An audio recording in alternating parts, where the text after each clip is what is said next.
Oi Yasmin e Suzana, tudo bem? Aqui é o João Eu sou o André. e a gente veio aqui para fazer o vídeo que você pediu pra gente, tá bom? A gente vai fazer o seguinte, vamos fazer na dinâmica. Eu leio a pergunta e cada um dos dois responde, tá bom? Para ficar mais dinâmico assim, a gente achou que fica mais bacana. Tá, então a primeira pergunta é o seguinte, como foi a aceitação da família ao saber da sua orientação sexual? Pode começar. Bom, eu tive alguns problemas com a minha família relativo à minha descoberta sexual, né? A minha aceitação de início foi um pouco conturbada, né? Os meus pais não aceitaram de início, mas o tempo passou e as coisas ficaram bem, né? Hoje tenho uma relação muito boa com os meus pais e meus irmãos e tudo normal. Acho que a gente tem fases na vida da gente, né? E podem ser boas, podem ser ruins, mas, enfim, acho que num resumo geral foi bom. Bem, eu tive muito problema quando eu contei pra minha mãe. Eu contei pra minha mãe numa época bem ruim, assim, que foi no Natal e ela tava estressada por causa de um monte de coisa que tava acontecendo, até problemas dela com meu pai. Eles já são separados, mas enfim, eles estavam tendo problemas e eu acabei contando pra ela nesse dia. Foi muito ruim, a gente ficou alguns meses sem nos falar, sem se falar. Então, foi bem complicado. A minha mãe, ela meio que pirou, assim, surtou, achou que a culpa era dela, porque eu tinha revelado pra ela que eu era gay, né? E não foi da melhor maneira possível, mas assim, foi a melhor coisa que eu fiz, que foi revelar pra ela. E isso bem no início mesmo da minha adolescência, eu tinha 17, adolescência não, no início da minha fase adulta, né? Eu tinha 17 anos já. E foi logo depois que eu tive o meu primeiro contato com uma pessoa do mesmo sexo, que foi um beijo que eu tinha dado num cara. Então foi com 17 anos. Mas acho que num resumo geral, a gente acaba tendo realmente alguns problemas com família, né? Porque a gente para analisar, né? Nem o pai nem a mamãe quer ter um filho homossexual, né? Então acaba sendo um choque para a família, como foi para mim e como foi para do João. Mas com o tempo, nada melhor que o tempo. O tempo vai colocando os pingos nos is, né? Vai acertando as coisas. E eu acho que é isso. A segunda pergunta é se a mídia ajudou ou piorou o combate à homofobia. Bem, eu acho assim, na verdade, existem os dois lados, né? A mídia prejudica quando ela trata de maneira pejorativa os gays, num geral, né? Ou então ela usa de maneira errada os termos mesmo, por exemplo, chamar o travesti, isso é uma coisa super errada, né? Que quem trabalha com isso e quem milita nessa área sabe que um simples erro no artigo causa todo um transtorno na vida da pessoa, né? É a não aceitação, não respeita a orientação, ao gênero que aquela pessoa escolheu para ela, né? Assim, só que eu também acho que a mídia ajuda quando ela coloca nos meios de comunicação as famílias gays, os dois homens ou duas mulheres, de maneira muito natural, né? Foi o que aconteceu, né, com o Félix e com o Nico, daquela novela, porque assim foi tratado de maneira muito natural. Então o Félix era um vilão, depois ele acabou sendo cativando o público, né, mesmo com as maldades dele, ele demonstrava fraqueza e demonstrou que tinha sentimentos. Então assim, aquela demonstração de sentimento na mídia é uma coisa boa porque traz para dentro da realidade das pessoas a maneira de ser, né, dos gays, porque geralmente as pessoas acham que tá tudo muito longe, né, distante da gente. Sim, sim. E aí quando você vê tá dentro da televisão, numa telenovela das 8 horas da noite, das 9 da noite, né, que é a telenovela mais assistida.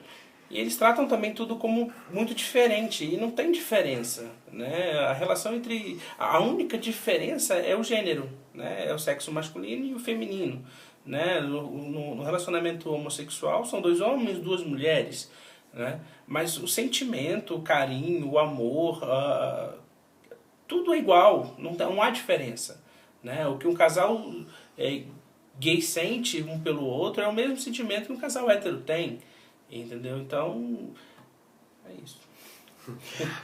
A terceira pergunta é: alguma música ou filme ou qualquer outro tipo de mídia influenciou seu modo de ser ou agir? Bem, se é com relação a ser gay, não, né? Amém, de jeito Não, porque assim, não tem como influenciar ser gay ou ser hétero um tipo de mídia, isso, assim, até uma coisa que muita gente fala. Né, eu acho até que algumas músicas representam, né? Como YMCA, I Will Survive, né? Que são músicas que as pessoas intitulam como do próprio público gay. Mas Porque elas, na verdade, elas existiram dentro de filmes, né? Sim, porque, por exemplo, sim. I Will Survive fazia parte de um filme que era Priscila, que tinha as drag queens, que tinha as travestis, né? Então, assim, aquelas músicas representam. O YMCA era aquele conjunto de homens que vestidos de policial, de bombeiro, fetiche, né? Fetiche do mundo gay, principalmente do mundo gay americano. Então, essas músicas acabaram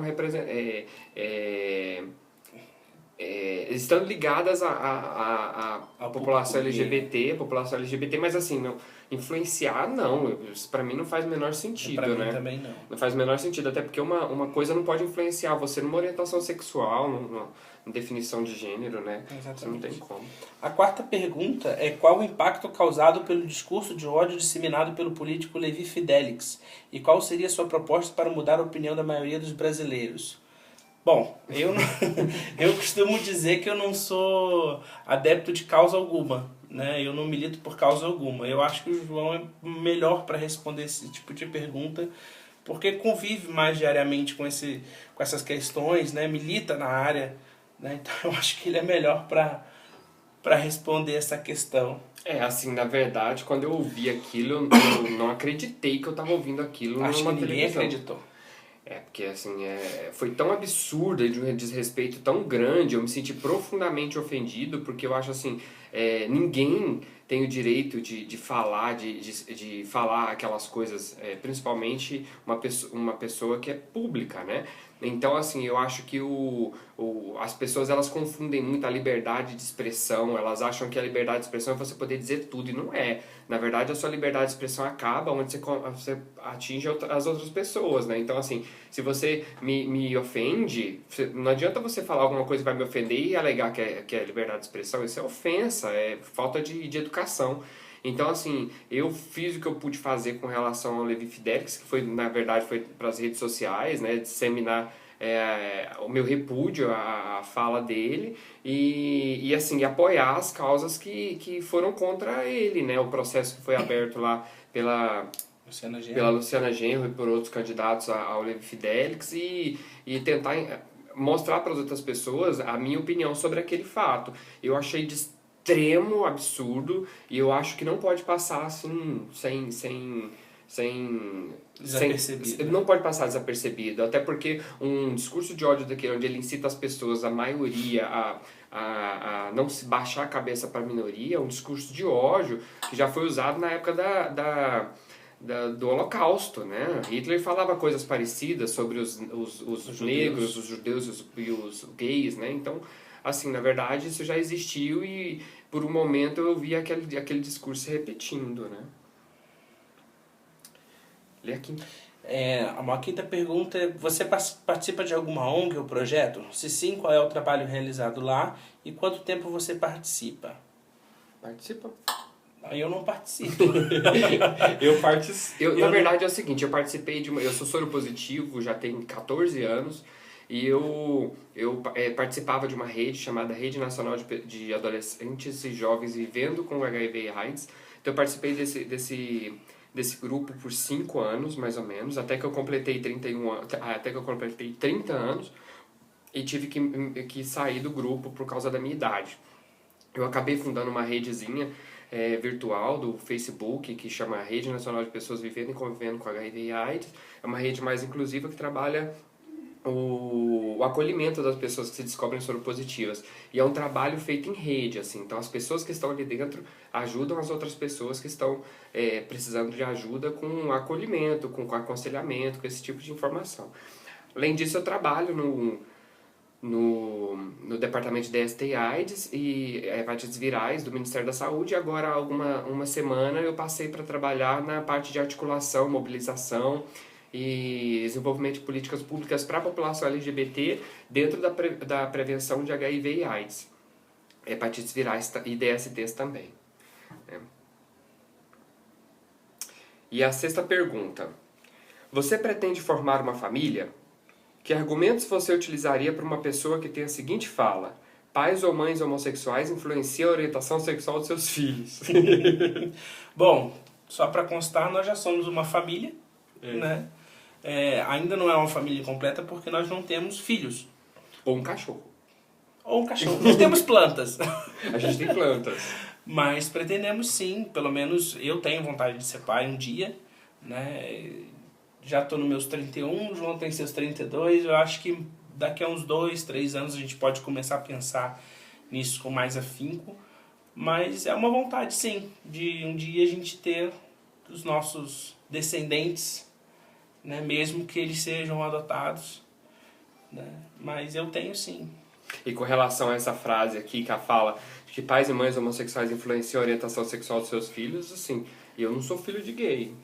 Eu também não sou filho de gay. Então, meus pais não me influenciaram a ser gay. Logo, os pais gays não podem influenciar os filhos a ser hétero. Então, na verdade, eu acho que a maioria dos filhos são filhos de pais. A grande maioria de filhos de pais é hétero.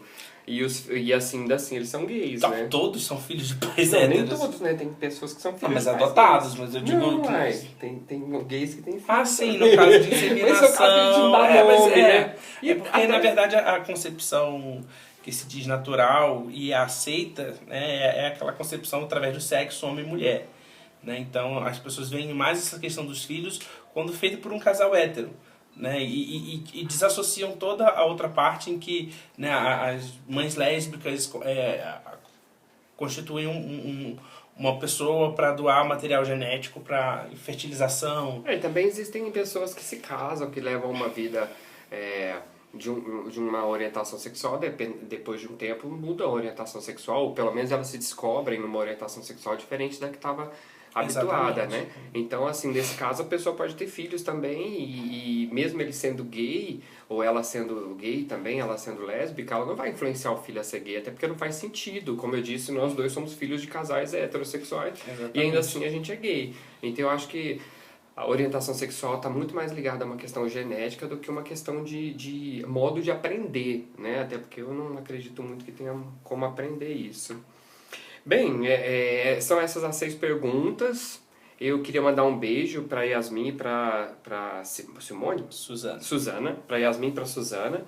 Tá bom? Um beijão para vocês, um bom trabalho, tá bom? Que Boa tudo sorte dê no certo. projeto de vocês. Muito legal ver vocês assim, ver pessoas que não são gays, né, ou que são, mas enfim, ver pessoas no geral trabalhando para poder aumentar a tolerância, né, para poder melhorar a vida de pessoas que às vezes não são da mesma população, né, não estão ligados na mesma população, gays ou heterossexuais ou negros, né, que eu falo também, eu costumo sempre falar que a gente não precisa ser negro para lutar pela causa dos negros, para defender os negros, nem precisa ter um tipo de deficiência para lutar pelos deficientes, né? Então, assim, é uma coisa que é muito bacana da parte da Yasmin e da Suzana terem pego esse tema para poder estudar. Você quer falar mais alguma coisa? Não. Então é só isso. Um beijo para vocês. Um beijo para vocês. E bom trabalho, Boa sorte tá? para vocês. Até mais. Tchau, tchau. Tchau, tchau.